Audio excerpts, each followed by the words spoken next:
The date is Friday, May 28th, and you're listening to Entertain This, a thought-provoking podcast encapsulating all things entertainment. On this week's episode, we'll be discussing the award-winning game called The Last of Us and its embattled sequel. We'll explore the initial leaks, what was so game-changing about the first release, and so much more. We're sneaking past the zombies to find a deeper meaning behind this post-apocalyptic gaming experience. So enjoy!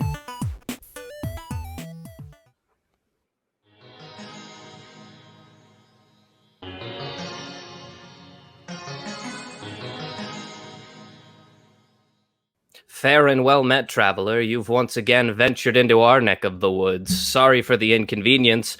As always, I'm Alex. I'm Michael. And I'm Nick. And you're listening to the only show on the internet covering all things entertainment that we know of. This is Entertain This. Entertain this. Oh, okay? no. You all right over there, Michael? I'm only slightly dying. Yeah. He powered down there for a minute. What's up, buddy?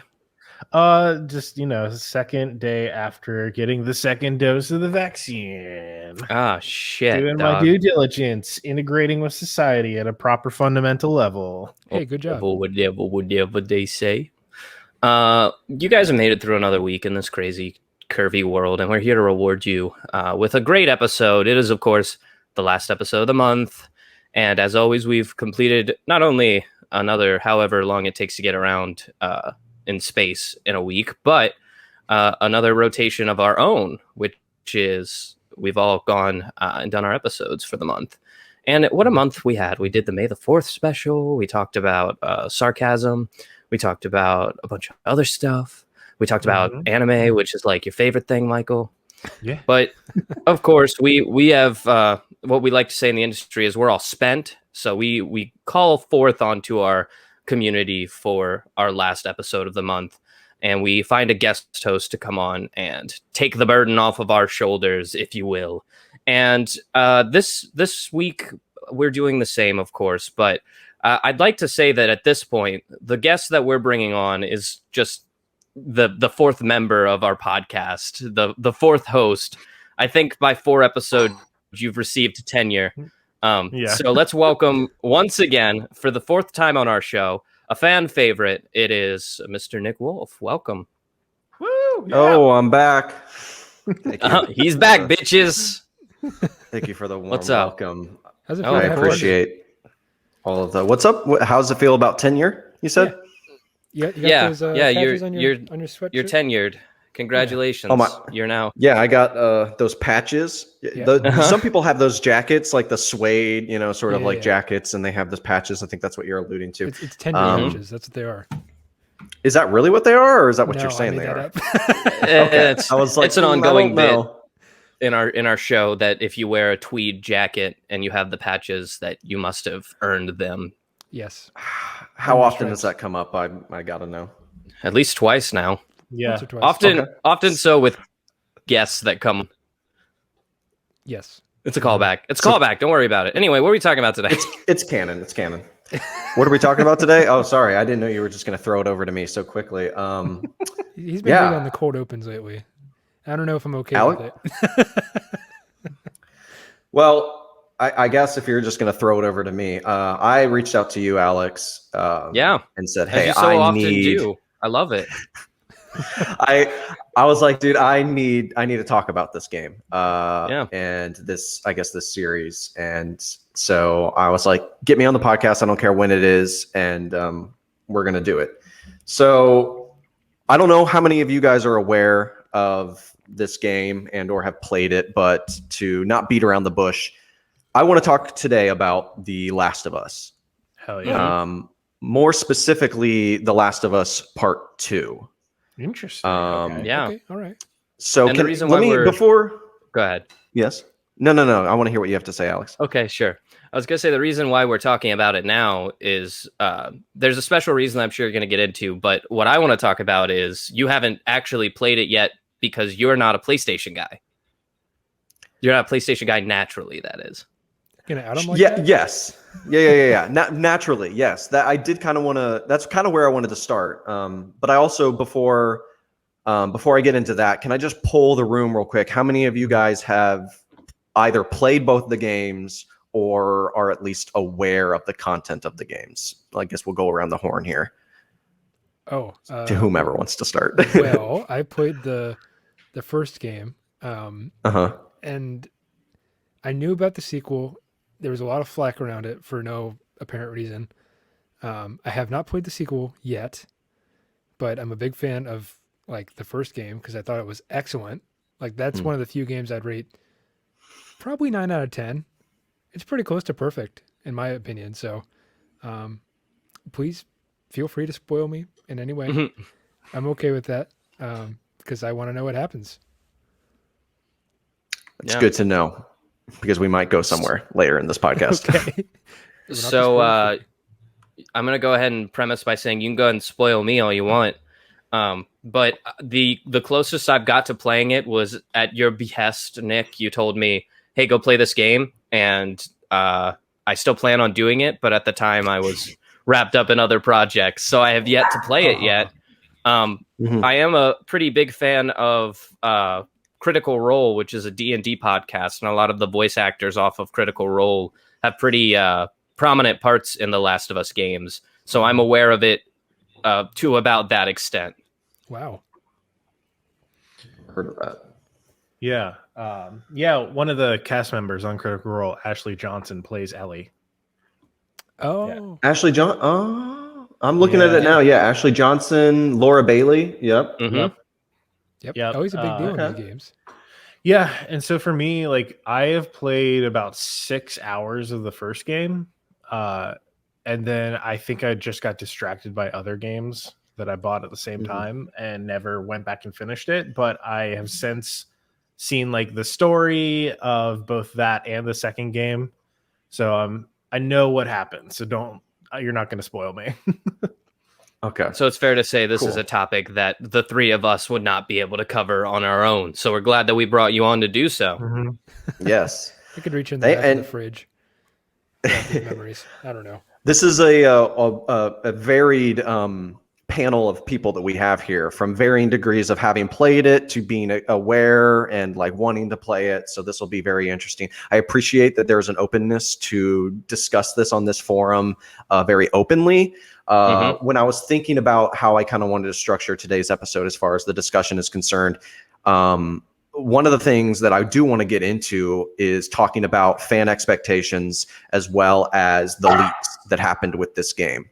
And in that, I only want to cover 2 of the leaks / spoilers in detail in this episode, because those are 2 leaks / spoilers that I was aware of going into this game. So I feel like to kind of not only delve into that whole topic of, handling fan expectations and approaching this game from the perspective of already knowing the leaks and stuff and kind of talking about that controversy, it kind of helps to discuss that because it informed how I viewed this game going into it. So let's go ahead and say this is our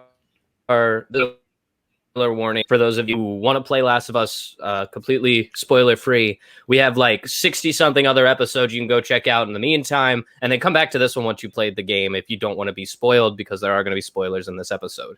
And just so you know, Nick, we do now have a fact checker. So if at any point there's something that you need Googled, you can just mention like, hey, fact checker, will you Google that for us? And we'll continue the conversation and eventually she'll butt in and give us the answer to what we're looking for. So that's a new thing on the podcast that maybe you're not aware of. So feel free to use that if need be. Yes, I appreciate that. I will also preface this. Or if you want to treat her like an actual human being, you can use her name Chloe. Yes. Yeah. No, fact checker. Hey, yo. She just descends from the rafters. No, but just before we get into this, I want to talk about this broadly for people that haven't played the game, just so that the first half of this episode will be like, hey man, you really need to get into this game, and then the second half will be like, all right, the gloves are off, I want to talk about this in detail. Okay, so yeah, you just call it out then. Yeah, for the first half it'll be fairly spoiler free, aside from maybe the first game. So if you haven't played the first game, you're a number of years behind, so whatever. Like hey, you were a number of years behind. I was a number of years behind. So I guess I should set the dining room table here by saying that I traditionally am an Xbox player. It actually wasn't until Alex helped me procure a PlayStation 5 that I started to work back on the catalog of Sony exclusives that I never got the chance to play. You know, whether it was Uncharted, God of War, Last of Us specifically. I was very eager to get into these games. So I played Last of Us Remastered, as well as its corresponding DLC Left Behind, prior, obviously, to playing Last of Us Part 2. And this may be controversial to some diehard Last of Us fans, but I wasn't overtly smitten by the first game. I liked the gameplay. I thought it was a technical marvel. Even, you know, in its age, it still kind of holds up pretty well. The voice acting, the performances, the story I found to actually be a little meat and potatoes. Wasn't as, you know, exciting or groundbreaking as I maybe was led to believe. And I fact checker, Chloe, I believe the game came out in 2013, if I'm not mistaken. I have no idea if I'm right on that, but please chime in. Is that correct? Okay. I'm not going to say it's correct. I'm going to leave that to the powers that be, but I remember playing it because I got the PlayStation 4 in 2014. Mm-hmm. I think that's when it came out. But that's when I first played the game, and it was a great experience. So when you said it was you weren't overtly smitten, I just think that you've been led to believe something that wasn't necessarily evident within the games. Like the problem is, I think a lot of people got to you before maybe I did, or maybe the game did, and they were like, "Oh, this is the best game ever! Oh, you got to go see this!" And then you played it, and it was kind of a letdown. So I think expectations and reality kind of like didn't line up for you. But like your viewpoint may be a byproduct of the amount of hype that you received on it. Yes. Hey, get ready. Might have. Oh, okay. Let's get in here. Oh wait, hold on. Oh, is she coming? She did sign language because she's been studying sign language recently, but I haven't, so I don't know exactly what she was saying. So.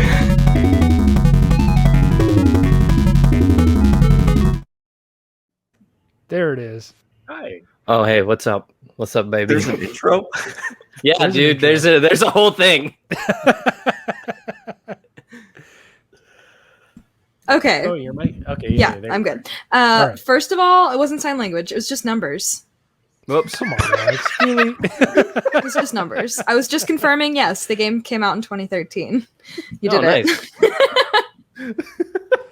Okay, all so right. you got it right. Any other Wikipedia facts you want me to get out of the way? Yeah, let's hear. Do you have some more fun facts just for the fun of it? We only want fun facts, not the not so fun facts. Well, I did ask about Wikipedia facts, not fun facts. So that's going to take me more time. We'll take whatever you'll give us at this point. Wikipedia's fun, you guys. Okay. No, I think that answers my question though, as far as the year when it came out. So that what dates it? 8 years ago, if I'm not mistaken. Jeez. Math. Mm-hmm. Yeah. Jeez, I'm old. Okay. Fact checker, is that right? That's right. It originally came out for the PlayStation PS3, 3, right? Yeah. Yes. Then they remastered it for PS4, and that was free. Correct. And now there's talk from Naughty Dog. I don't know if it's from Naughty Dog directly, but there's recently, as of in the past month, there's discussions of a remake of the original game. So dang, already a remake of a remake.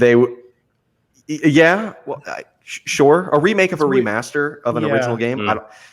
I don't know what they would do, if they would gender swap it, if they would make different ethnicity, if it would not be Troy Baker voicing Joel, if Joel would be called Jake now, or I don't know what and why. I don't give that, I guess, rumor any sort of water, because it just doesn't make sense. And it also doesn't sound like something Naughty Dog would do.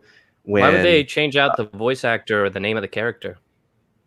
Because, I mean, they've already remastered it. So what are you going to do? Remaster it again? I mean, I guess if you wanted to upscale it for PlayStation 5, but like they're talking about it as like a remake though. Well, that's interesting. So literally today, Naughty Dog released a PS5 performance update for The Last of Us Part 2. And so it doesn't, if they can do that for The Last of Us Part 2, I don't see why they couldn't like go back and add a new patch for The Last of Us to make it like PS5 compatible as well. Man, specifically, I mean, this like generation of consoles like completely ruined games being released around the time, because I've heard nothing but like bad shit about games that were released for next gen consoles so far, where they're just like, oh, it didn't stack up to expectation. Oh, it wasn't as good as they said it was going to be. It's like, you mean like next gen titles, like PS5 exclusives or things like that? Or just games that were released or like meant to be released for the PS5 and then came out on the PS4 because of certain timing reasons. Yeah. I think we're going to be, at least in the perspective of PlayStation, the two biggest ones, one that just dropped, Returnal, and then Ratchet and Clank, whatever, a Rift Through Time or whatever, which is coming out in June. Those are two hardcore, like PlayStation 5, Sony exclusive, built for that engine titles.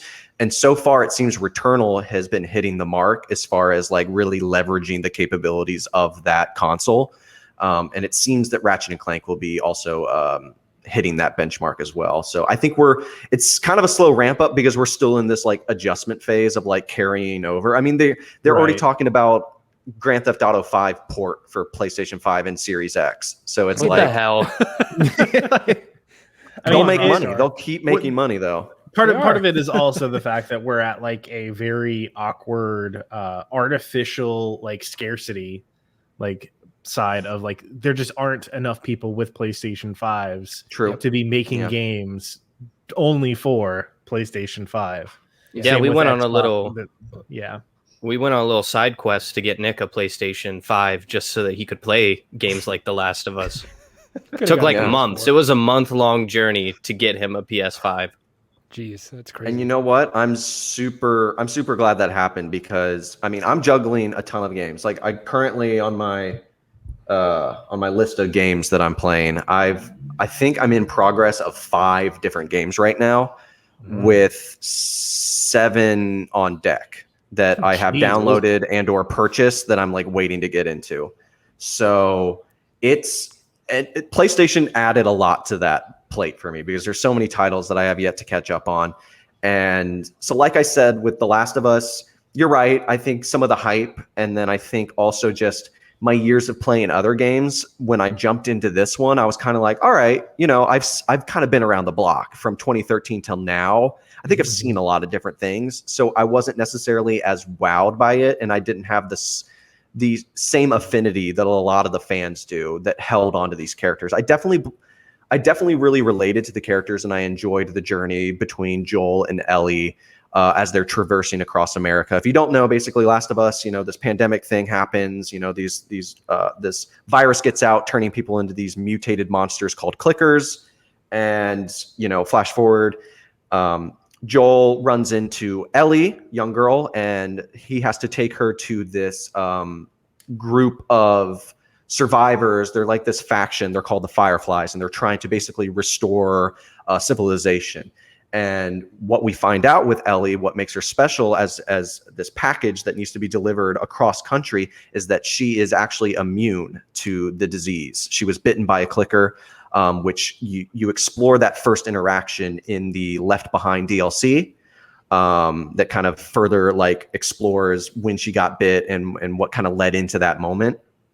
So travels across country or whatever, then they get to the Firefly base. And little backstory a bit here, Joel at the beginning of the game, he's with his daughter Sarah, and it's basically ground zero of when this pandemic and this virus and all these clickers start to go crazy.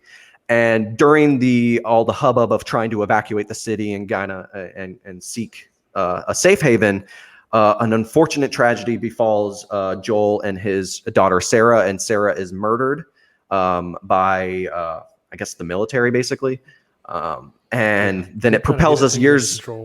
It's It's a whole thing. It's very, it's very upsetting, and it informs the character that Joel is when we pick up the game, is that he is a broken man. He's doesn't have that fatherly love and that tenderness that he once had, because it was stripped away from him, and he was powerless in that situation.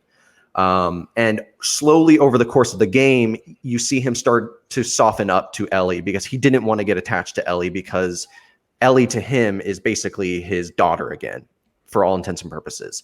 And he's like, I know how this ends, and I cannot allow this to happen. But, as the story goes, he travels cross country with her, and they bond in that father-daughter way. And spoilers for the end of Last of Us, they make it to the Firefly Hospital in... I think it's Boston. It's Boston? Okay. If I remember correctly, yeah. Let's go with Boston. I have Seattle on the mind because that's where like the bulk of Last of Us Part 2 takes place. So Boston, cities. It's a city in America. You understand. There's cities. By a coast. So they get there, everything's all hunky dory and stuff, but turns out that to extract what makes Ellie immune, to hopefully produce a vaccine to stop this and cure people, it would kill her. She is on the hospital bed. She has no idea about any of this. And you're told this, and basically you end the game basically shooting up the entire hospital of all the Fireflies that are trying to extract whatever is making her immune in order to create a vaccine. But you're like, no, I will not let her die in order to create, potentially, right? Because we don't know if it would have been successful, to potentially create this vaccine. And then there's also this side story that could occur is that, and we see this evidenced not only in media, but also just in geopolitics and just with the world in general, is that if one society or one sect or one group has leverage over another, it could, in human nature, it could be used to basically overpower people. So if the Fireflies were able to basically procure a vaccine from Ellie, they could have used it as leverage to almost assume dominance over other sects throughout America, but maybe even the world. So that's just not that they would, but when people get too much power, sometimes they corrupt that power, whether it's technology, whether it's money, it's just human nature, so that's an interesting perspective to think about, that like, even if they were able to create a vaccine, would they have used it for good? Maybe not. But quick question. Yeah. For you, Nick, have you ever played Bloodborne before? Is that on your list? I downloaded it because I think it's free for PlayStation Plus members. I played about 5 minutes of it and quickly realized it's not my thing. Okay. Because that entire ideology of like one subsection of a culture or one group having power over others due to some mystical means or like medicinal means, like that is the entirety of the first like 6 hours of Bloodborne. So it's just really funny that fell right back into like what we're talking about now. I think that's a Dark Souls type of game, isn't it? Oh, yeah, it is. Okay, yeah, I can't play. And I can't do that either. Pressure. It's one of my favorite games of all time. I have put in over 1,000 hours into Bloodborne. Yeah, you're a stronger man than I. Jeez. So the ending of the game. Again, these are just my opinions. I'm not a resident expert in Last of Us or whatever. I will say that I'm a new fan, because I literally just finished these games recently. So like I'm really new into this, but I'm super on board with it. So the ending, you murder the doctors, basically, you to save Ellie, because they're not going to let you just take her away. And there was often discussion about whether or not you would have a choice in the matter of like whether or not Joel kills the doctors to do this. But director Neil Druckmann has specifically stated that there was no option here. Like the player could not just set the controller down and decide not to do it. The narrative was always going to be that he was going to go in there, kill these people, and rescue Ellie. And when the game initially ended, people were really gobsmacked by the ending, and it's still touted as like one of the best game endings ever, because it flashes forward after the fact. They're driving away from the hospital. Ellie wakes up and she's like, "What happened?" And he basically was like, "There's no cure. Like they basically can't do anything with you. So like, we're gonna go home. Sorry." And that's a lie. You can't be lying. It's a lie. It's a lie. She asks him point blank. She's like, "Would I have been able to help or whatever?" And he's basically like, "No." And then basically the game cuts to black. So you as a player are left with this decision of how do you rest in the decision of what Joel made? How do you feel consciously about the decision that he made, as far as not only lying to Ellie about her immunity and the fact that she would have been able to potentially help create a vaccine, but Joel murdering all those people to save her.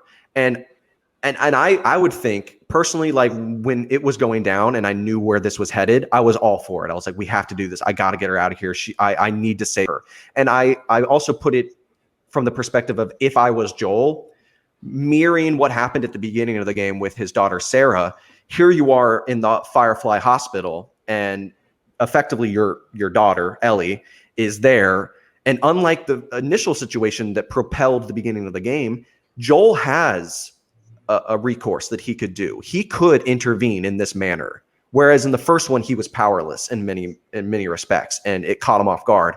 Whereas he has the hindsight of the tragedy that he experienced with his initial daughter Sarah. And when you look at where he was at the end of this game, no other decision could have been made. Like he's like, I have a chance to actually continue on living with my daughter. Basically, I can see her grow up. I can love her. We can be together, and it will not let anyone get in my way. Some people could say that's selfish. Some people could say that that's evil or whatever, but I think it's really human. I think it's complicated. I really respect that the game also ends that the writers don't presume to make a stance on how you as a gamer should feel about the decision that Joel made. It rests in this uneasy murkiness of, was that good? Was that bad? And I think that the game is all the better for it. So that's a brief, I guess, encapsulation of the first game. What I really want to delve into is the second game, of course. But do any of you guys have any thoughts or questions before we segue getting into more specifically part 2? It's one of the really interesting parts about video games to me is that, like, whenever there is like a very hard and difficult decision, like people complain that like they were like forced to do something they didn't want to do. Like, do you have free will in the end? I don't know. Like in this case, I know there were a lot of people that like were really upset with like Joel and like his character, in making them like kill an entire hospital of people for something that could save the world. When in all actuality, like, it's a video game. There's always the option to stop playing. That is the option that is presented by the game developers on purpose. Like in this case, it's like, you don't have to shoot up an entire hospital. It is completely your choice to let the story stand where it's at, and you drop it and not touch it again. Yeah, but then you can beat the game at that point. Right. And let's be honest, the way that they ended it, at least a little bit, was sequel bait for sure. I don't want to say it was sequel bait, because I didn't get done with the game because I'm the only one that actually played it. No, I'm kidding. Because I was playing it and I was, it felt really great to shoot up the hospital. I know that sounds bad. Jesus Christ, man! It did. It felt great. We can't take you anywhere. But here's why. Because this entire game is stealth-based, right? And then you get to walk into this hospital, like, there's a clear end goal, and the only way to get there is just go in there guns blazing and be as loud as you want. And that's what felt good about it. If we get one fan who editing knowledge at all, and they make a supercut of the fucked up shit you've said out of context, it'd be more than 5 minutes. Yes. Oh my God. But I already explained, it felt really great just to be loud as hell. Whenever you explain yourself, you're fine. Yeah, it's exactly. Like in the moment, the very first thing you say is always just like, here we go. I do that on purpose. Here goes Grandpa ruining Thanksgiving again. Yeah. But as far as my initial thoughts on beating the game in the first place, it was like, I don't know how I felt back then, because it certainly doesn't sit well with me now that you're explaining it. But I was just like, oh, that's the end of the game. Okay. He lied to his quote unquote daughter, and that was the end of that. Like you said, it was just an uneasy feeling where I was like, Joel could have told the truth, but at the same time, how would Ellie feel about this? And should she get a say in it? I think she should have. As far as the writing goes, I mean, I felt it ended very well. Like you said, it was sequel bait in a way, because the writers were setting it up, and I was like, all right, when's Last of Us 2 coming out? I'm ready for it. And that was an aggressive way of saying it. Maybe sequel bait was a little aggressive, but yes, it was kind of like, hey, don't you want another one? I'd love another one. Of course I want another one. When's it coming? I will say that I mean, a lot of people after the fact, I've listened to a lot of different game journalists and, people that are into this kind of stuff. And they're always like, when the first Last of Us ended, I never thought that like I needed another one. Right. And people were like, if you asked me about like, hey, should there be another one? They were like, probably not, but okay. And I will say now, I definitely think that having beaten both, the first one definitely leaves it more open to be like, what? Than the second one does. Now, the second one, there's definitely like, I want to know more about this character. Like, this can't be the end for this character. I need to see this like fully resolve. But it wasn't so much like a sort of like a mic drop that the first one kind of feels like. Yeah, it wasn't 100% cliffhanger. I'll say that much, because like that's a full story. That's a full arc for me. The first game, it could have been cut and dry right there. First game is fine. But did I want a second one? Absolutely. Who doesn't want to play more of like their favorite game? I mean, come on. And that's where we're gonna get here coming into the sequel. A couple quick notes just in the world of Last of Us as we transition into part 2. For one, apparently an outline has been written for part 3. There is no immediate plans to progress any further right now. Neil Druckmann has just mentioned out in the public saying, hey, yeah, we have an outline, a rough outline of where we think Last of Us Part 3 could go. But these games take a long time to make. Last of Us Part 2 is huge. I think if I pulled up the right, websites here correctly, the first Last of Us game is the main story is approximately 15 and a half hours long, whereas part 2 is, I believe, it's about 24 hours. So there's about 9 hours additional. My playthrough, it was a game that I immediately started to fall in love with. So I beat it over the course of a number of weeks. I would play it off and on, and I would stop and just savor it and just be like, I'll pick this up later, and then jump back in, because I really didn't want to rush it. But my total play time is about 30 hours is how long it took me to beat the game entirely. I last night just started my second playthrough on a harder difficulty to go get all the collectibles. And now with that performance update, I downloaded it and I tested it out, and that 60 FPS like locked frame rate is silky smooth. It's beautiful. And I cannot wait I'm even more excited to play through it now. And they mentioned that they are still unlocking more capabilities with PlayStation 5. So expect more updates in the future. Days of play sale with PlayStation. So if you're listening to this now, I just want to mention this because this is a great incentive. If you have PlayStation, the Days of play sale starts May 26th. So Last of Us Part 2 is included in that sale. So if you have not yet played the game and you are interested in playing it, May 26th is when the sale starts. So you can get the game at a discounted rate. I highly recommend you take advantage of that. It's worth the $60 retail price, but if you're kind of trepidatious, this would be an excellent opportunity for you guys to take advantage of it because it's an amazing game. Last thing, the HBO show. So this has been a long sort of gestating rumor discussion of a Last of Us HBO show. It has officially been greenlit. Episodes have been written.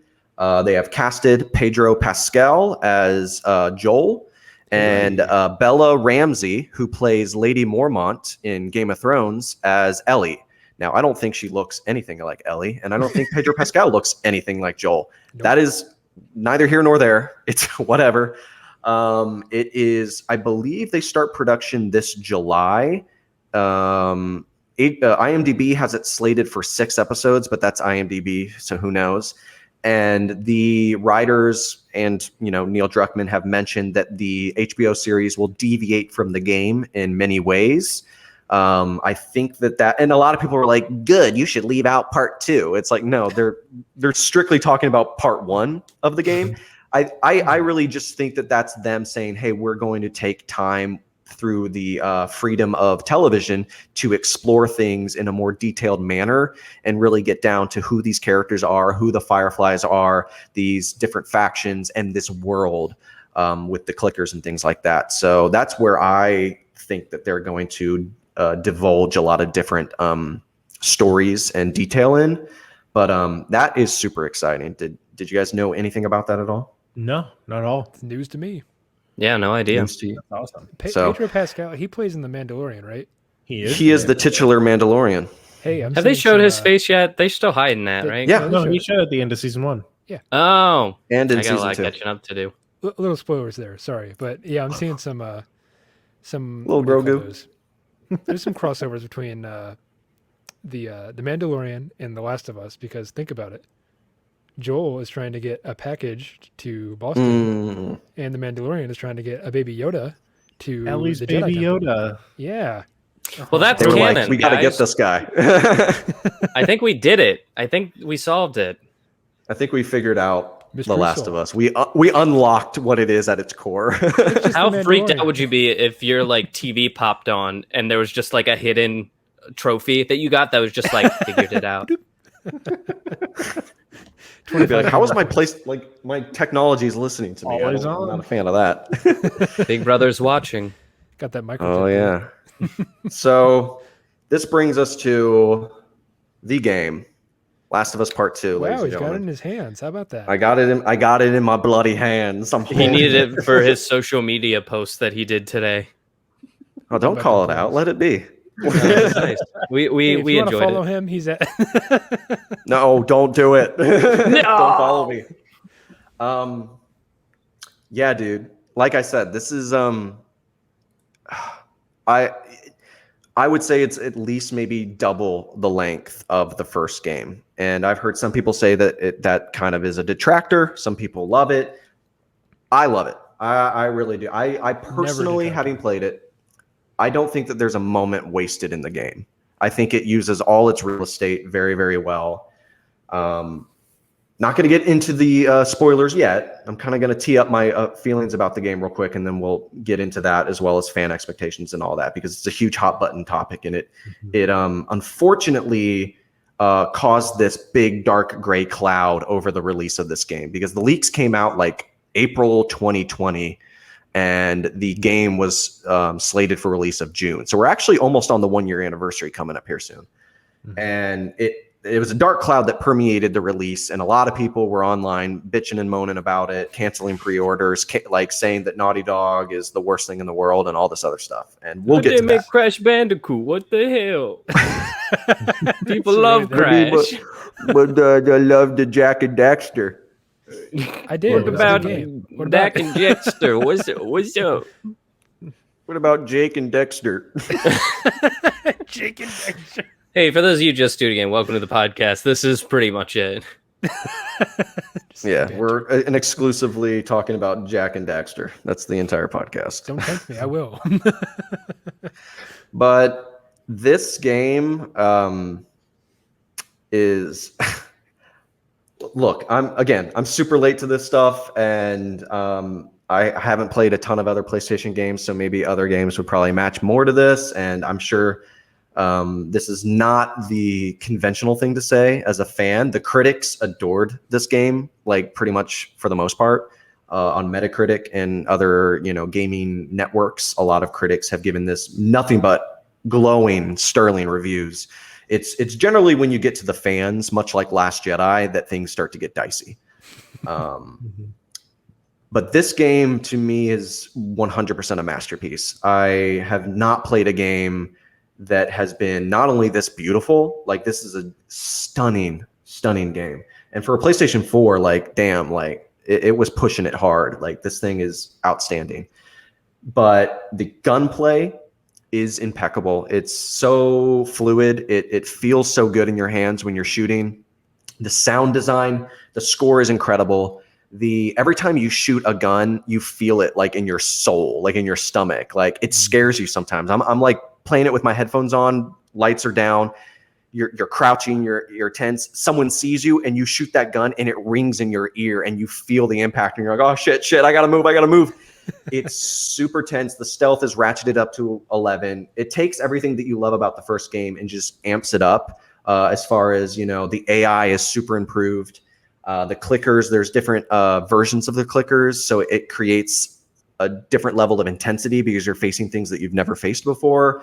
Like I said, the enemy AI, there's different factions that you come across in the game. There's the WLF. They are this almost like a Firefly adjacent. So they are an enemy type that you'll have to deal with, as well as Wildlife this Foundation. I'm sorry. Well, no, you would need another a W in that, wouldn't you? They can make the acronym work. Trust me. I'm sure they could, but they don't. I actually don't know what it stands for. They call themselves wolves or something like that. The world. Hey, that's you. Yeah, so I identify as them. And then there's this group called Rattlers, and then there's this bigger group that you'll come into contact with called the Seraphites or Scars, and they are this weird religious cult in a way. And the unique thing about these guys, and it's super scary, and it pissed me off because I friggin' hate them, they communicate through whistles. So like if you're crouching in the grass or whatever, you hear, I can't really whistle, but they'll do a whistle thing and you're like, oh shit. And then like there's different pitches of their whistles that translate to different commands and different like, hey, we're going to go over here and look. And it's super tense and they're very frustrating. I can't tell you how many times I've like gone into an encounter with them trying to stealth, and they're doing their whistling and bullshit or whatever. And then one of them sees me and I'm like, you know what? Fine. Guns ablaze. I'm like, keep whistling, motherfucker. See what happens. And I'm like going after them and shooting them one by one. I try stealth, but then I'm like, you know what? I'm gonna throw an axe into their face and destroy them. That's another thing, dude. The violence in this game, they don't skimp on the violence, and they present it in a way that feels very authentic and realistic. There are many times when I will run up on someone and I'll have like a machete, and you'll just like slice it into there, and you'll hear them choking on their own blood, and you're like bringing them down, and they're like, shh, be quiet, and they're like, and you're just like, oh shit, and you'll back up away from it, and their companions, the enemy's companions, they'll be like, oh my gosh, they killed Leah. And then they like communicate with one another, and they feel for their fallen brethren and stuff. Ooh, that makes man, that's kind of awesome though.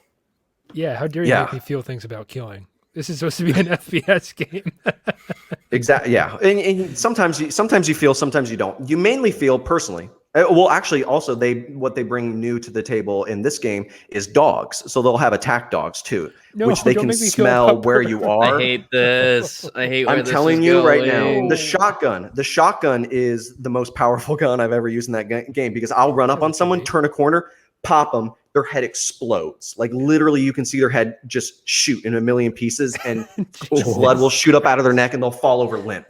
Same thing happens with the dog. So, in case you wanted to know what happens if you shoot a dog point blank, yeah, you'll see it real quick. And to make it even worse, because you switch perspectives in the game of like which character, from like one part of the playthrough you're playing through and you see people interacting with the dog, like playing around with it, and it's being a good boy, calling it by its name and everything. Yep. Then you switch to the other character where you're running through, you kill the dog, and you hear the people yell out the dog's name.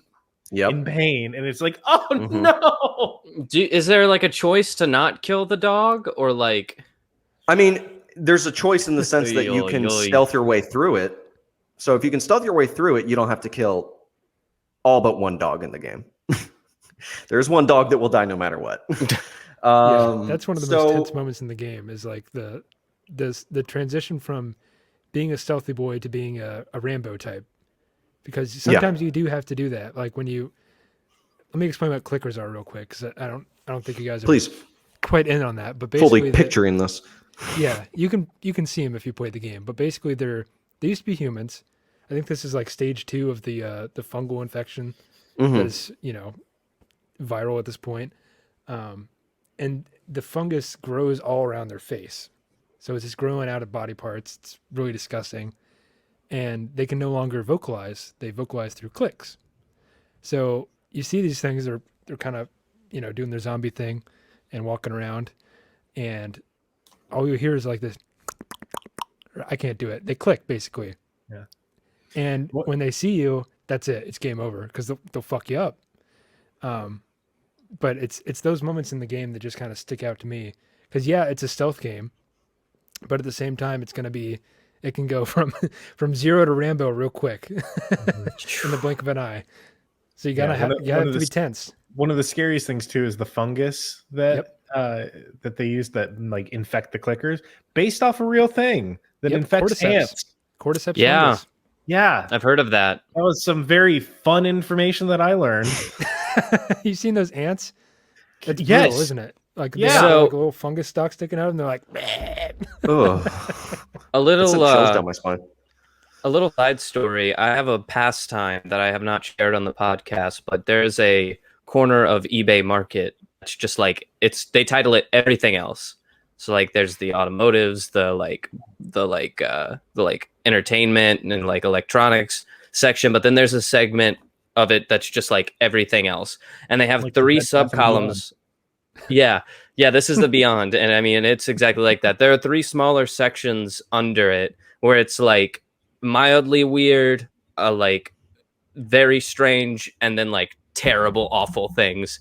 And it's all like categorized in that. I spent some time on that this week, and somebody was selling a sample of that exact fungus that you guys are talking about. And they're like, it's a sample of it. Feed it to your ant farm and see what happens. And it's like, they will die. I don't want to let that thing in my house, please. It's not gonna fuck. But it was weird. We're too complex. But ants, it'll take them by storm. Yeah, you're gonna have clicker. Do we know that though? Have fun. Do we know if it won't affect humans? Yes. Okay. Yeah, what if you got enough of it though? Screw those ants then. No. Snorted it straight to the brain. That's one way to die, I guess. I mean, looking for creative ways to become a clicker. Dumb ways to die. 1001 ways to die. Yeah. So to kind of give a brief overview, I kind of talked about a little bit more of the mechanics of the game, and how it's basically everything about the first one, but punched up to 1,000. The game is gorgeous, like I said. It's super detailed, beautiful. You kind of just get lost in it walking around. But the story, I'm going to kind of tease a little bit about what the, I guess, broad overview and like the themes and the strokes of what this game is. And then we will probably quickly have to segue into spoilers, which all of you guys have consented to. We've consented. So we'll delve into two spoilers that I knew going into it. So and it did not personally affect my gameplay. Now, I don't know if it would have, if I had not known this, if I would have a different opinion on the game. I would like to think I wouldn't, because I think that the game does a very good job of justifying the decisions that it makes. And also, I just don't have a huge affinity for these characters from the first one. So maybe I'm just not as like attached to them. So when things happened, I wasn't like, how dare you? Like most people were. So this picks up a number of years in the future. Ellie and Joel have settled in this town of Jackson. It is this huge sort of confined society. You know, they've got, agricultural stuff going on. So they're growing their own foods and stuff. They have schools, they have, restaurants and stuff, homes and stuff. Everyone's got their own responsibilities and duties. They have jobs to go out and scan the perimeter, make sure everything's good, eliminate clickers as they come across them. So they run a tight ship and things are good. Something happens in the game that launches Ellie into a quest to Seattle in search of someone that did her wrong. And in broad strokes, the game is a story about revenge. It's a story about hate. It's a story about violence and how violence can be, circular, you know what I'm talking about. Yes. Thank you. Violence begets violence. Which I mean, this isn't the first piece of media to tap into this subject and wrestle with these things, but I definitely think it presents it in a way that is unique, as we'll get into when we get to the spoilers. But I found myself deeply on this journey with Ellie and felt like, yes, I'm on board with the decisions that you're making, and let's go do this thing. And then the game takes a shift in the halfway point, And I'm like, oh, this will be good. And just cracks my fingers. I'm like, all right, let's see what you're going to do here. And as I was playing through the second half of the game, the things that Ellie did in the first half of the game, which this isn't like a choose your own adventure. So like some of this stuff is narratively written into the game that you have to do this. And I praise this game for the fact that as I was going on the journey with Ellie, I was like, let's go. Cool. I'm fine with this. Yeah, this is kind of, we're kind of treading in some murky waters. Let's make sure that we remember priorities, why we're doing the thing we're doing. Let's not lose ourselves in our rage and our need for revenge and justification and retaliation, justice, if you will. And you see her as we go on this journey, slightly questioning the decisions that she's making. She feels the pull of like, should I do this? And then, like I said, the game shifts. And as I'm going through the second half of the game, I'm confronted with the things that I did, and I view it totally differently. And I'm like, shit, it seemed like a good idea at first, but now I'm starting to understand that the things that I had done to certain people, you think you know someone, and it really shifts the perspective there, and it really makes you think, does the ends justify the means? And was this journey, is it fulfilling? Is this need for revenge, will this fulfill Ellie? Will this replace the loss in her heart? And will this ultimately, if she goes on this journey and fulfills what she wants to do, will she come out of it better? And is this the right thing to do? And you see how not only that affects her, but it affects the people around her, the people that she loves most, the relationships that she has, and the losses that she incurs by going on this quest. I think it's incredibly profound, deeply moving. There is a moment in the game where I genuinely wanted to put the controller down and be like, I don't want to do this. I like you people. Please stop fighting. I don't want this. You're both my children. Don't do this. And I applaud the game for saying, no, you're going to have to fight. You're going to have to do this thing. I thought that the way that game ended was beautifully profound, upsetting, but also it felt very on brand, and it felt very true to the nature of the decisions that the characters made. I would love to see a third game. I guess it doesn't need it, but for me, that there is some character ties that I would like to see finalized. So I guess without delving into spoilers, that's, I guess, my huge overview of Last of Us Part 2. I'm going to turn it over to you guys to kind of ask any questions before we get into the last half of this conversation, which will be definitely spoiler heavy. But just before we get to that, absolutely play this game. I think whether or not you've played the first one or not, or really love the first one and are kind of trepidatious about it based on the leaks and things that you've heard, you owe it to yourself to play through the game. That way you can be like, I definitely hate it because I actually played it and I understand what happened. I think the people, and there's so much, I was watching, as I was playing the game and after I finished it, I was watching a bunch of people's YouTube videos as they're reacting to the leaks, and they're like, I'm not going to play this game. And they're like all upset about it. And I'm like, you guys are just the whiniest pieces of shit ever. And I like whiny little baby piss pants boys. I mean, played the game. I'm like, you know what? I'm glad you guys hate it. Honestly. I'm glad you're not a part of this. Shouldn't play it. Exactly. It's like, you don't deserve to be here. No, and like those are also the same sort of people that take things like way too far. Like there were people like going after the actual like voice actors. Yeah, like, that happened. It was really upsetting. Laura Bailey, who won awards for her portrayal of Abby, one of the characters in the game, she, for like the first month after the game was released, was getting like multiple death threats a day. She's like Twitter. A mother who has like small children, and like you can like watch her life because so much of it's on the internet. It's like she didn't deserve it at all. No, and she's an absolute sweetheart. Like legitimately seems like one of the nicest people in the world. Huh. Yeah. I don't like that about some fandoms, that like there's this separation that needs to be understood, that it's like, I'm glad you enjoy my art, but this is my art. So I'm sorry that you feel like you own it to this extent, but you don't. And I I don't like that about certain fandoms. Yeah, people get parasitic over their own interpretations of a universe or characters or worlds to the point where if something canon happens that even slightly diverts from what their expectations are, what they envision it to be, they just get so Last Jedi. Yep. Star Wars. There are a lot of people who will watch this and be pretty upset, but yeah, that's very true. Star Wars is pretty big on that. I want to say, like, there's also a distinction between like being upset that something that you enjoy takes like a bad turn. Like, nobody will disagree with you in the case of like Game of Thrones. The last season was not good, and people are justifiably upset about that. But I think even the creators were like, "Yeah, this wasn't the best way." Well, that's a whole nother conversation. But it's also a matter of like the actual quality and what your expectations are. There are two very distinct differences between that. One of them is you justifiably can get upset at, the other you cannot. Right.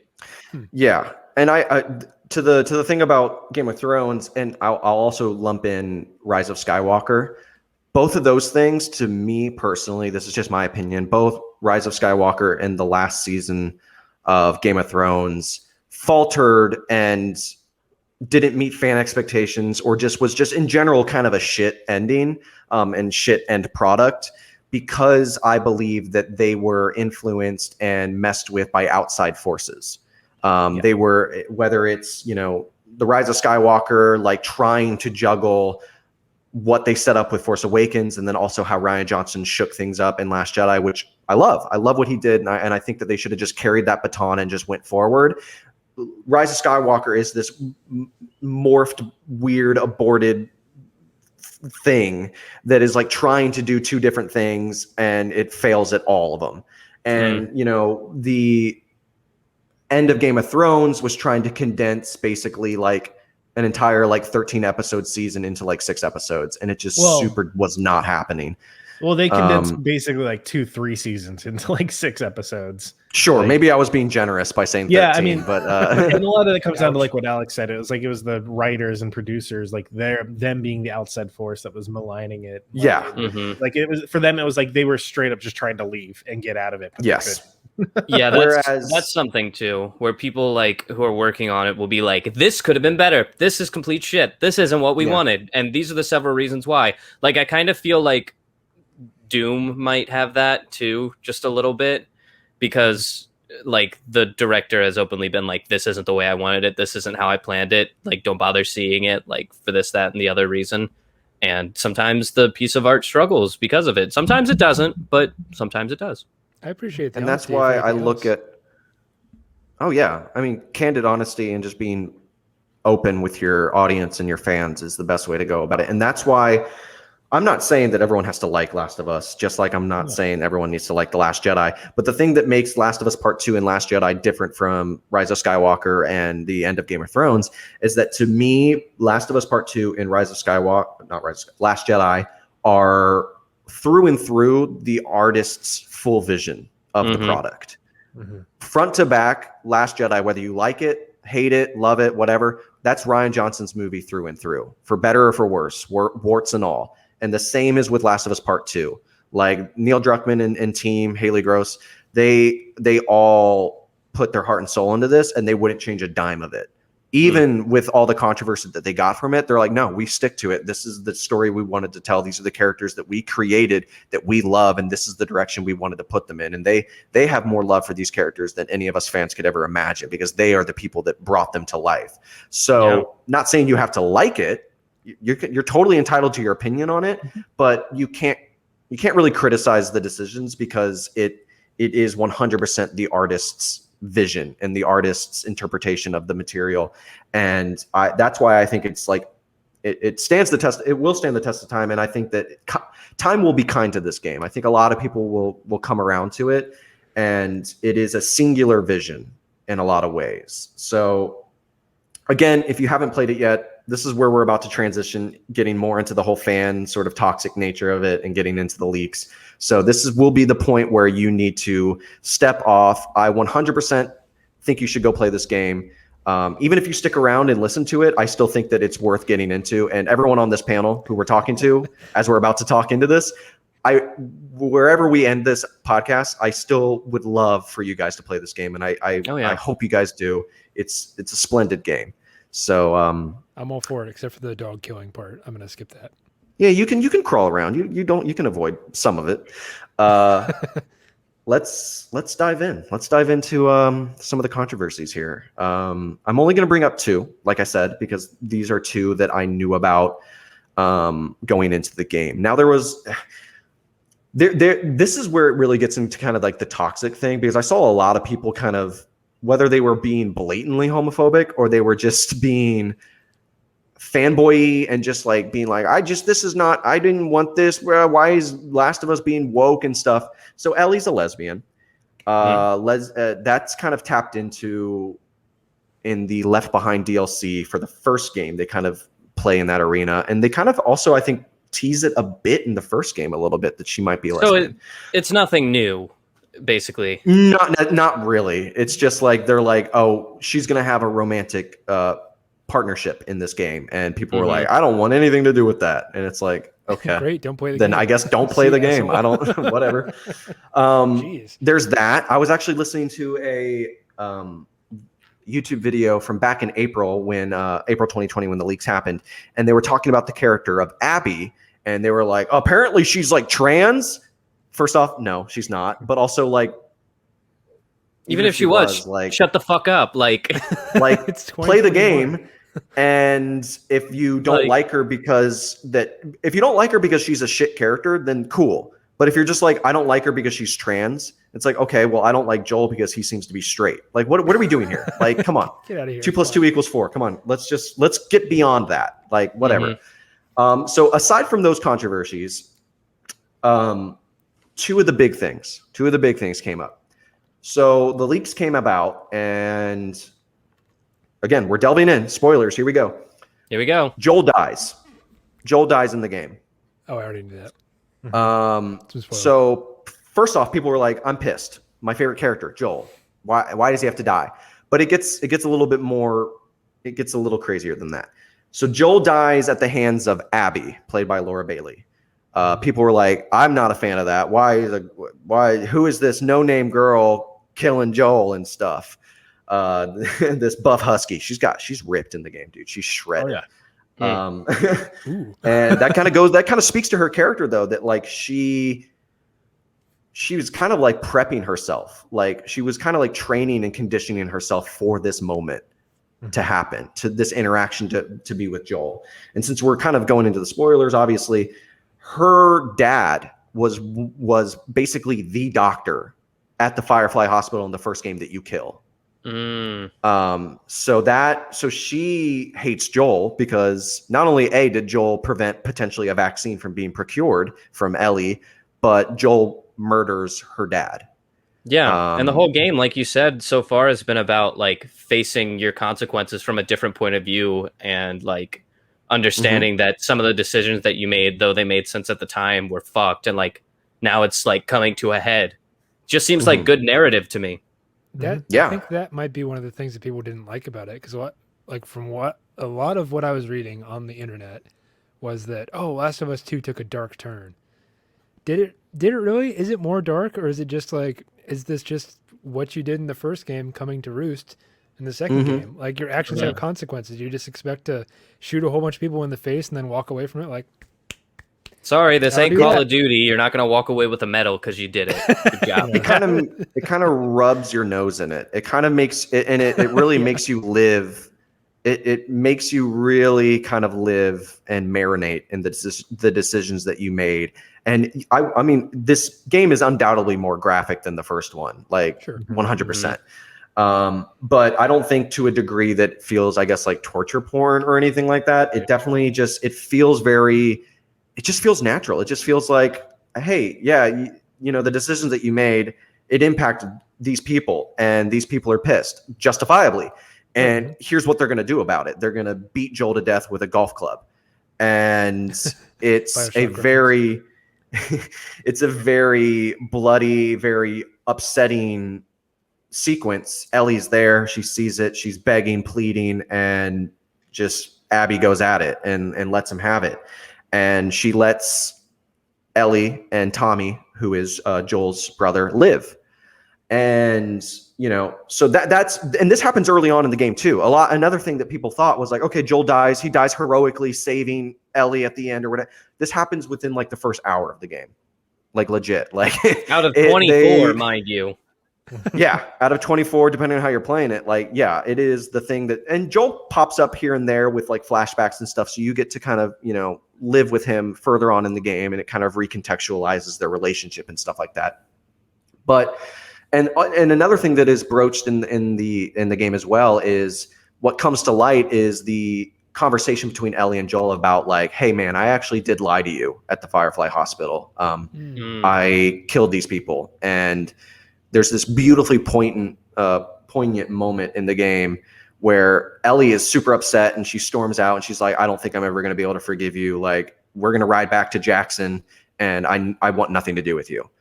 And then another cutscene happens later on in the game where they're talking about that whole thing.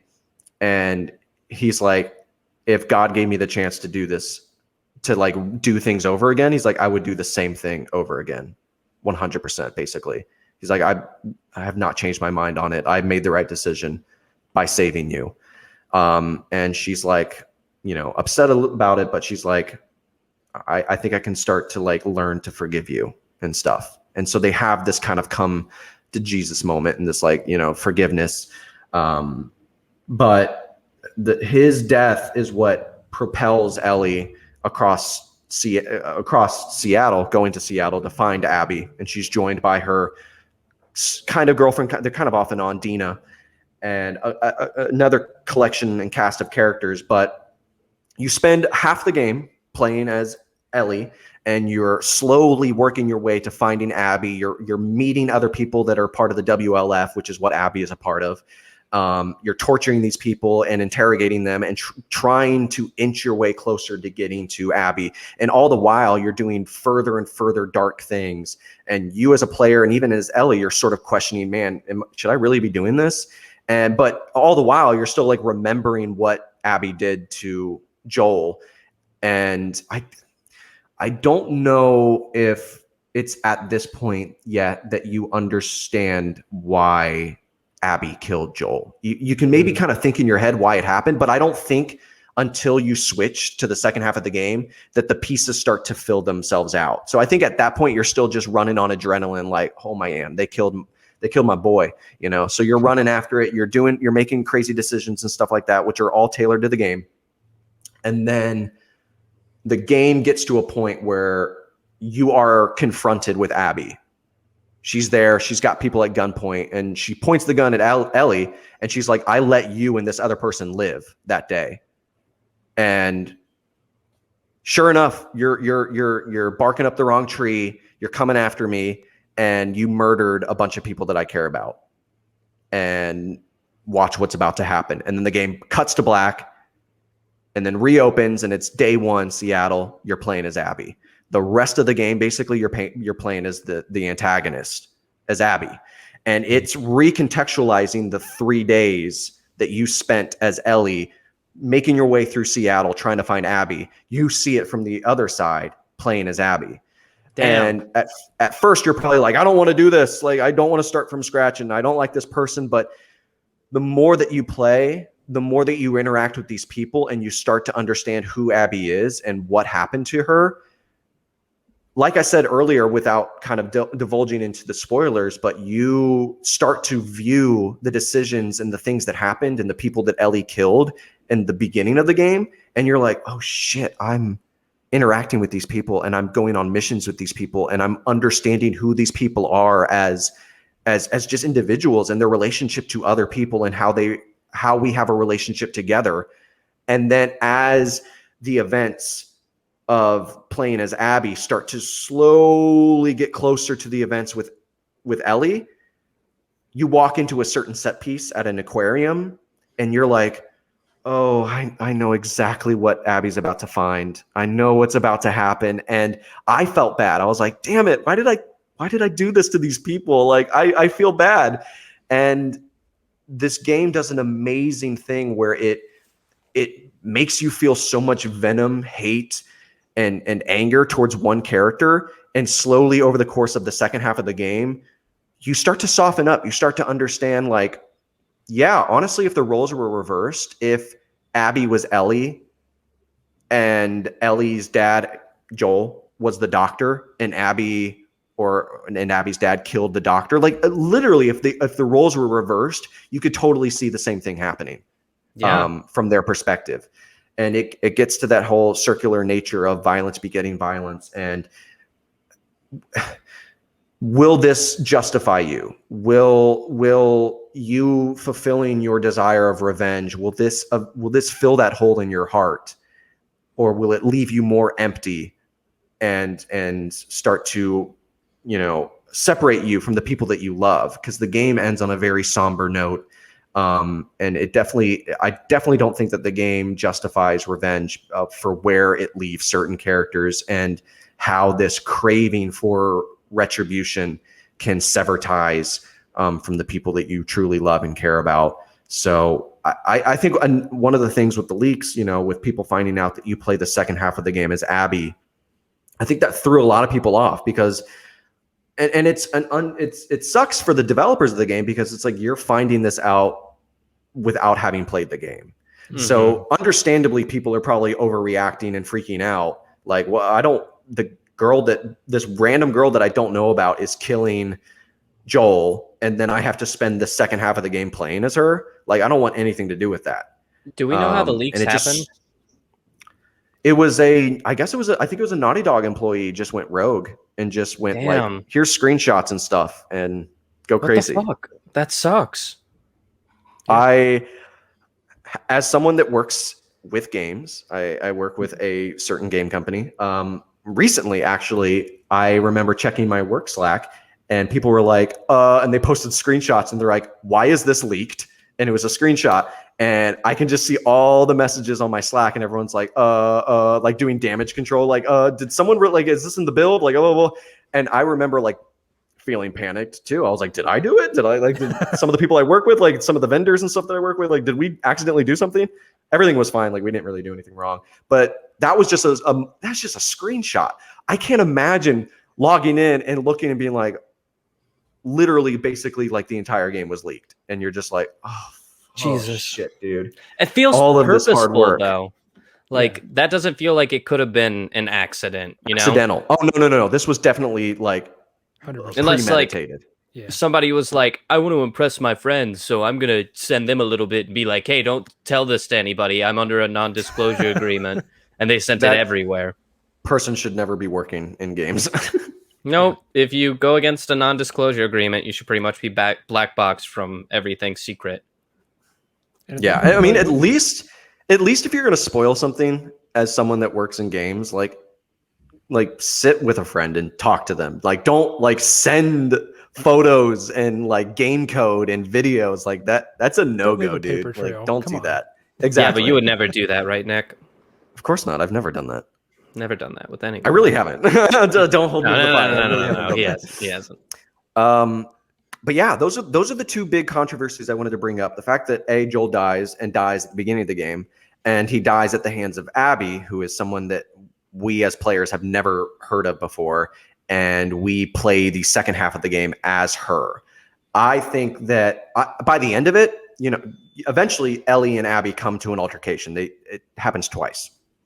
And both times I was like, I don't want to do this. I like you both. Both of you guys, I understand your hatred for each other. I understand why you are driven to do the things that you're doing and why you're going on this journey. Both of you have valid points. Let's just stop. Let's both caused each other. Okay, come on. We both caused each other enough harm. We both killed enough people. Let's stop bickering and arguing about who killed who. Yes.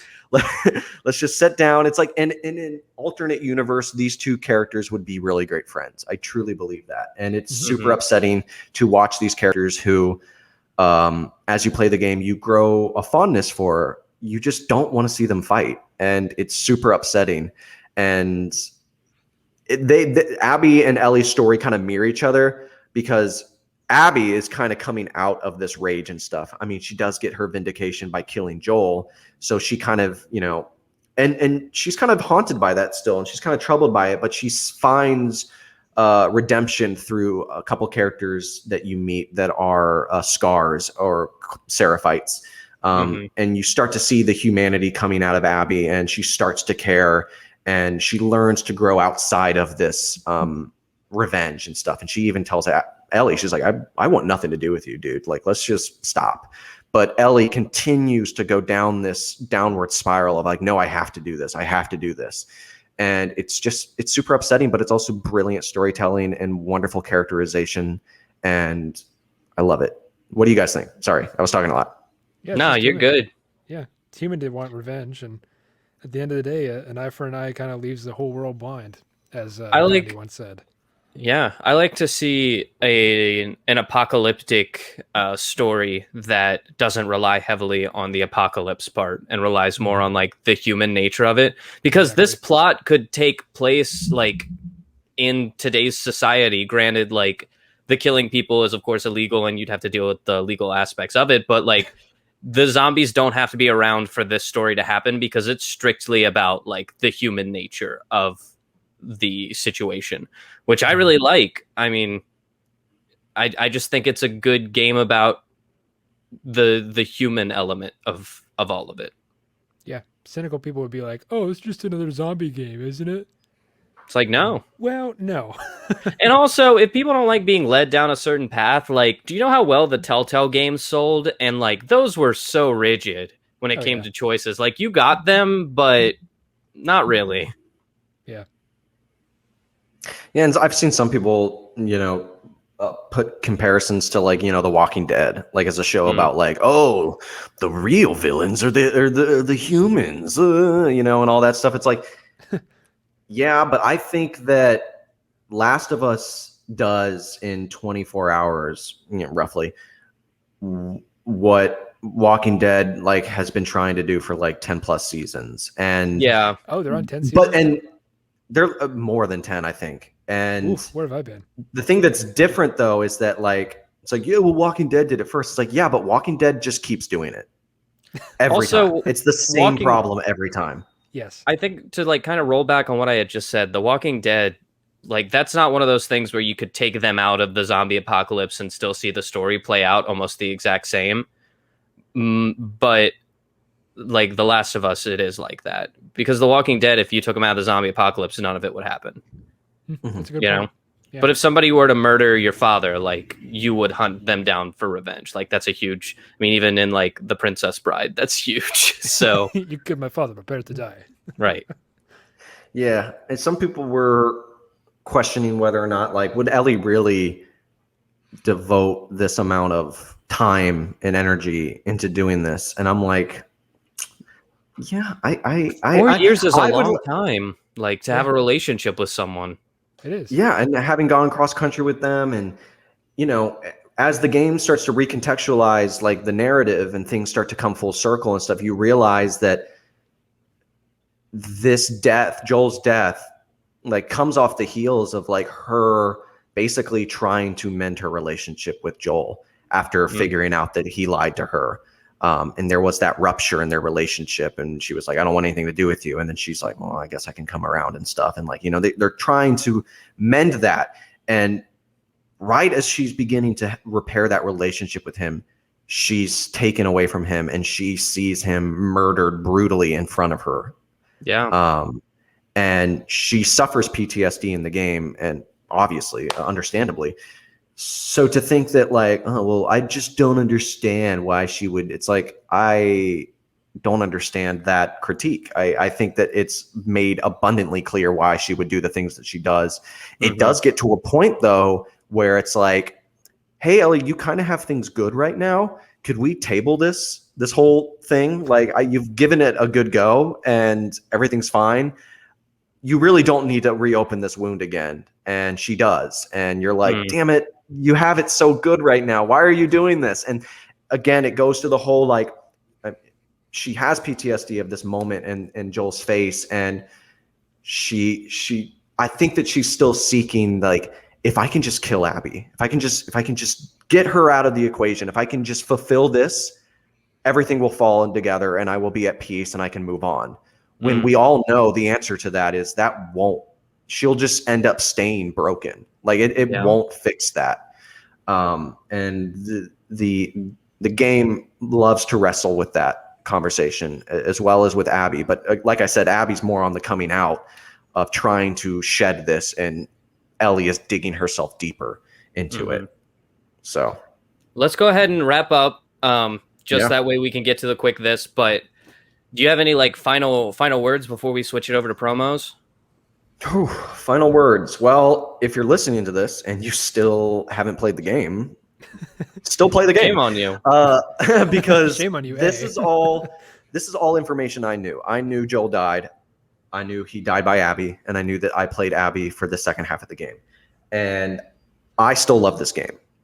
Maybe I would have a slightly different opinion about the game had I not known any of this stuff. I'm pretty sure I would, but I think it's still worth the journey 100%, even if you know this stuff. So if you're still listening and you haven't played it, please play this game. Take advantage of the the days of play 2021 with PlayStation, May 26th. The game will be on sale. Take advantage of that deal. Dive into the game, really get lost in it, and take your time. Enjoy the characters, enjoy the narrative. It's not only a beautiful story and a heartbreaking and really dark story, but it's also just a really great game. The gameplay is really amazing. It's fluid. The gunplay is incredible. Crafting, stealth, the world is incredible. I cannot speak more highly of this game. This is probably one of my favorite games of all time, up there with BioShock. BioShock's one of my favorite franchises. But this thing is insane. I adore this game. Oh yeah. Makes it worth buying the PlayStation 5, I assume. Oh yeah, you got you let me borrow your PlayStation to play Spider-Man, and I was like, I totally get why someone would buy a PlayStation to play Spider-Man. And I know people would say that about, the Uncharted games and God of War and stuff, and I'm making my way through those games as well. But damn, Last of Us 2, like I would buy a PlayStation over again just for that game. For sure. You have any plugs that you want to do before we switch it over? No. Great. Well, I offered. All right, on to the promos.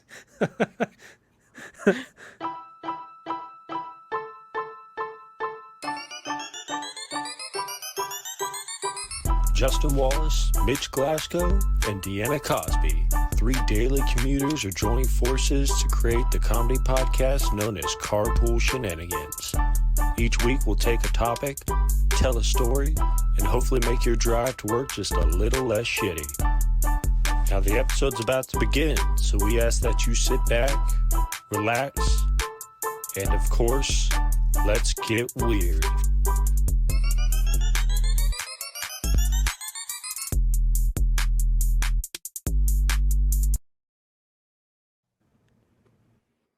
Hey, Cammy. Hey, Bryant.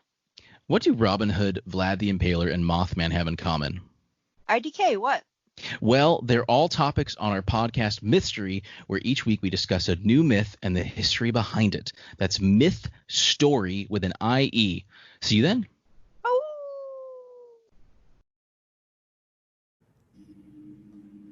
I didn't get new promos, and I said that I would, but I didn't. Hey, Nick.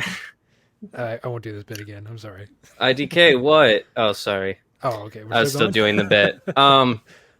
Another great episode with our good buddy Nick here. Not Thick Nick, the other Nick. It is a bit confusing when you're both on, but we still love it nonetheless. Yep. Michael, last week we talked about some weeaboo shit because that's your corner of the world. Oh yeah. And so I guess this week, hopefully you brought something for our quick this that isn't weeaboo related, but if it is, that's okay too. We love and accept it equally and always. Yes.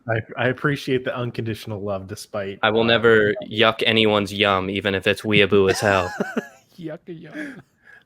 For explanation, Nick, I talked about the Demon Slayer Mugen Train movie that's in theaters right now. Yeah.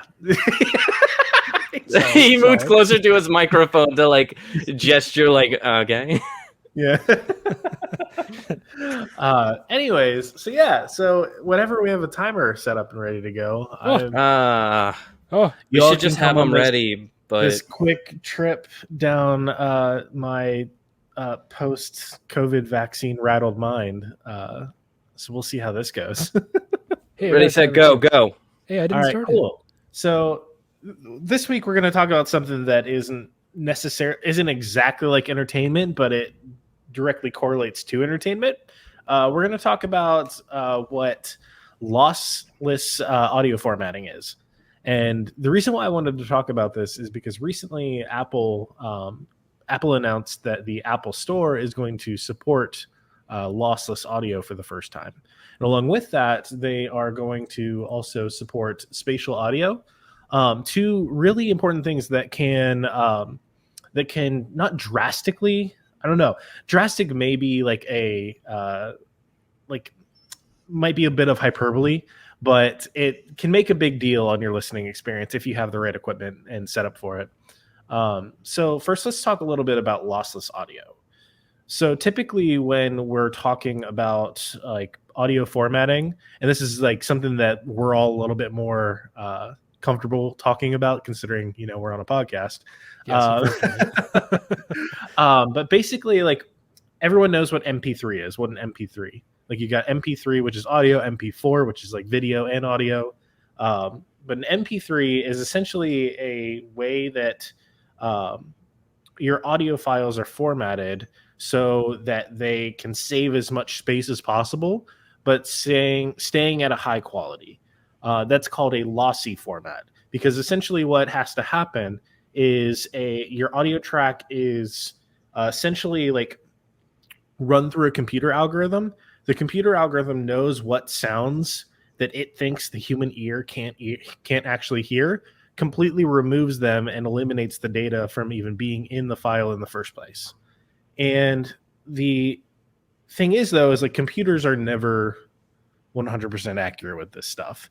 There's always going to be something that it misses or accidentally cuts out that can enhance the experience. As an example of like what this would look like in a visual representation, imagine you have like a JPEG picture. Someone then takes a screenshot of that JPEG picture, saves it as a JPEG, compressing the image twice, and then that someone keeps taking screenshots of it. It gets JPEG'd and then JPEG'd and then JPEG. All of a sudden, you have an image that 3 or 4 years later now looks like about like 8 different pixels total. Deep fried, yes. Yeah. And the big thing with this is that it's just a matter of like you having the best possible audio experience that you can. You're hearing every little detail that can possibly ever be included. And a lot of times, PlayStation 5 of audio. Yeah. So part of that is you also kind of have to have the right listening experience. Some people get very, very big into like their audio setup. So people have like an amplifier that runs the feed directly into like dynamic headphones that it's a whole complicated thing. I'm not trying to yuck anybody's yum, but you all ASMR community people out there are getting real excited listening to all this. To go along with that, Apple also announced that they're going to support spatial audio.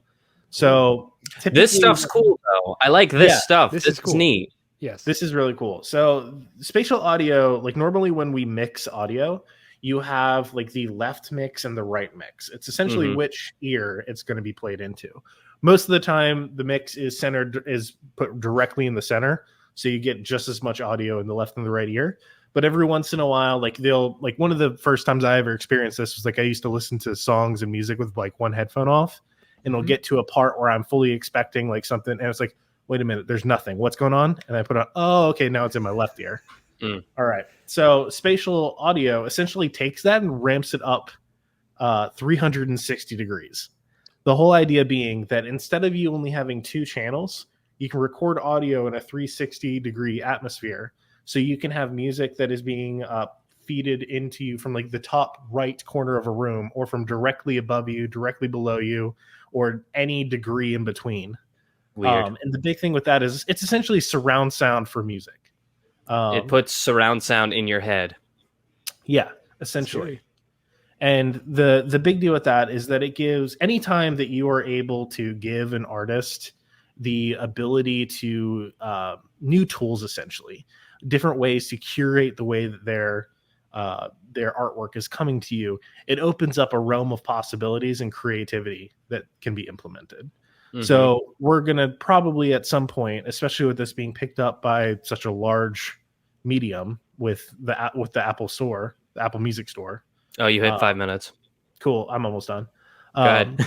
We're going to start to see entertainers, musicians start really taking advantage of the technology, and podcasters possibly taking full advantage of this new way of experiencing music. Wow.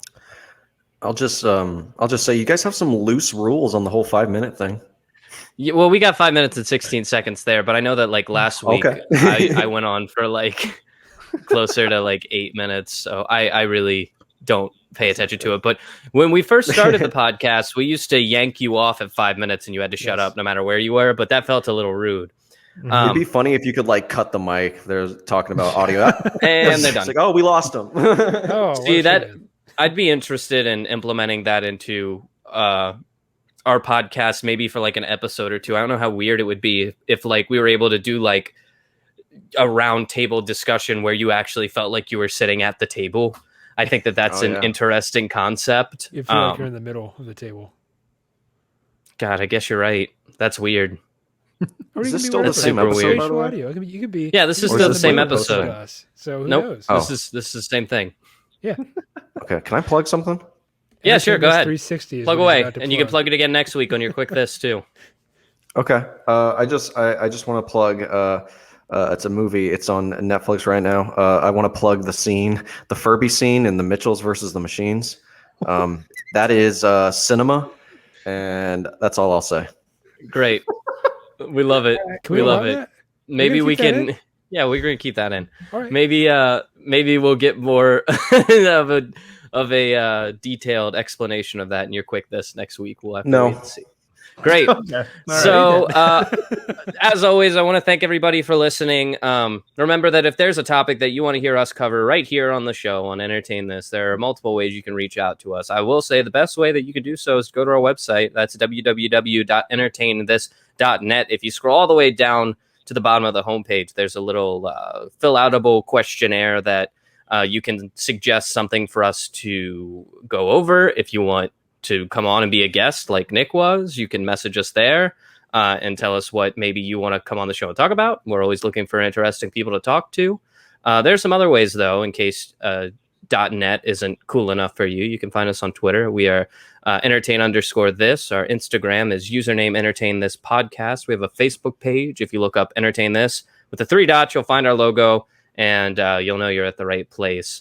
As always, we ask that you entertain us so we can entertain you, and you can entertain this. We'll see y'all next Friday. Goodbye. Bye.